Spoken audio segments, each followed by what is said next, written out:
नमस्कार मंडळी, कसे आहात सर्व? तर आज आपण पाहणार आहोत कोलंबीचं सार. कोलंबी मसाला आपण नेहमी करतो. आज वेगळ्या प्रकारे कोलंबीचं सार करूया. तुम्हाला सर्वांना आवडणार. याचबरोबर अंड्याचं ऑमलेट करायचं, खूप मस्तच लागतं. एकदा हे कॉम्बिनेशन करून पहा, तुम्हाला नेहमी आवडेल. चला तर वेळ न घालवता रेसिपीला आपण सुरुवात करूया. इथे मी 150 रुपयाची कोलंबी आणलेली आहेत. एकदम फ्रेश आहेत. आता ही साफ करून व्यवस्थित 3 ते 4 पाण्यामध्ये धुवून घेणार आहे.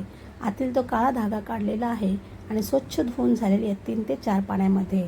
तर ह्याला आपण मीठ आणि हळद लावून घेऊया आणि अर्धा तास मॅरिनेट करत ठेवून देऊया. तोपर्यंत आपण एग ऑमलेट करून घेऊया.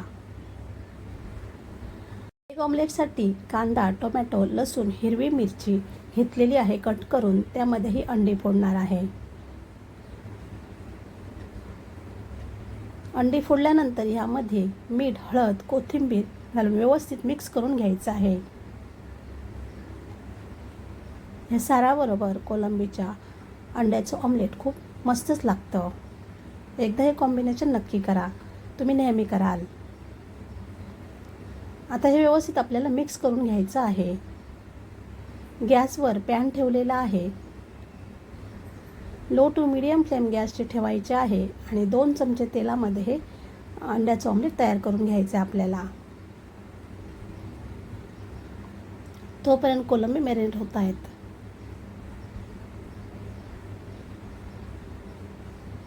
एग ऑमलेट इथे तयार आहे. आता आपण पुढची प्रोसेस पाहूया. इथे मालवणी मच्छी वाटण घेतलेलं आहे. हे आता पाण्यात भिजत घातलेत मिरच्या, धणे आणि बडीशेप, त्यामुळे लाल कलर येतो.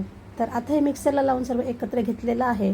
गॅसवर टोप ठेवलेला आहे. 1 चमचा तेल घालूया. त्यानंतर आपल्याला यामध्ये 2 लसूण ठेचून घालायचे आहेत. कढीपत्ता, त्यानंतर पाव चमचा लाल मिरची पावडर. पाव चमचा लाल मिरची पावडर घातल्यामुळे कलर खूप छान येतो. तुम्ही अर्धा चमचा पण घालू शकता. आता मॅरिनेट केलेली कोलंबी यामध्ये फ्राय करून घेऊया तेलामध्ये चांगली. फ्राय करून झाल्यानंतर 2 ते 3 मिनिटं आपण लो फ्लेमवर झाकण लावून ठेवूया, म्हणजे चांगली भाजली जातील. 2 ते 3 मिनिटानंतर यामध्ये आपल्याला वाटण घालायचं आहे. मिक्सरच्या भांड्यामध्ये पाणी घालून ते व्यवस्थित यामध्ये ॲड करूया. मी असं मीडियम अशी ग्रेव्ही करणार आहे. तुम्हाला हवे त्याप्रमाणे तुम्ही पाणी ॲड करू शकता. चवीनुसार मीठ घालूया. मीठ आपल्याला हिशोबाप्रमाणे घालायचं आहे, कारण ऑलरेडी आपण मॅरिनेटच्या मीठ लावलेलंच आहे. 4 ते 5 मिनिटानंतर, म्हणजे मीडियम फ्लेम ठेवली होती, आता कोलंबी तयार आहे. कोथिंबीर घालूया. आता गरम गरम भात, कोलंबीचं सार आणि एग ऑमलेट खायला घ्यायचं. खूप अतिशय टेस्टी लागतं.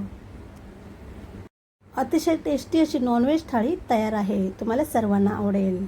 कोलंबीचं सार असं या पद्धतीने करून पहा. तुम्ही नेहमी कराल. तर ही रेसिपी कशी वाटली कमेंट करून सांगा. आवडली असेल तर लाईक करा, शेअर करा. चॅनल नवीन असाल तर सबस्क्राईब करून बाजूला बेल आयकॉन क्लिक करा.